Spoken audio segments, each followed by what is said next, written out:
తండ్రి బాటలోనే బోండా ఉమామహేశ్వరరావు ఆయన ఇద్దరు కుమారులు నడుస్తున్నారని, దౌర్జన్యాలు, గూండాగిరి చేస్తున్నారని విజయవాడ పార్లమెంట్ వైసీపీ అభ్యర్థి కేశినేని నాని ఆరోపించారు.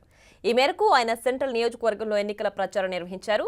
రేపు జరగబోయే ఎన్నికల్లో బోండా ఉమా కుటుంబాన్ని ప్రజలు ఇంటికి పంపిస్తున్నారని, సమర్థవంతమైన వెల్లంపల్లి శ్రీనివాసరావుని ఎన్నుకుంటున్నారని ఆయన జోస్యం చెప్పారు. రాష్ట్రంలో మళ్లీ వైసీపీ ప్రభుత్వం అధికారం చేపడుతుందని ఆయన ధీమా వ్యక్తం చేశారు.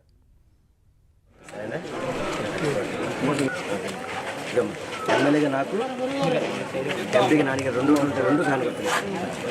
ఇక్కడ విజయవాడ సెంటర్లో 30వ డివిజను కార్పొరేటర్ జానారెడ్డి గారు, అట్లాగే మా నాయకులు కార్యకర్తల ఆధ్వర్యంలో ప్రచార కార్యక్రమంలో నేను వెల్లంపల్లి గారు పాల్గొన్నాం. ముఖ్యంగా ఇక్కడ ఈరోజు ఏదైతే సెంట్రల్ నియోజకవర్గంలో బోండా మా కుమారుడు నా కార్యకర్తల నుంచి 62వ డివిజన్లో వాళ్ళని దౌర్జన్యం చేయడం అనేదాన్ని, అట్లాగే వాళ్ళని మ్యాన్ హ్యాండిల్ చేయడం అనే దాన్ని తీవ్రంగా ఖండిస్తున్నాను.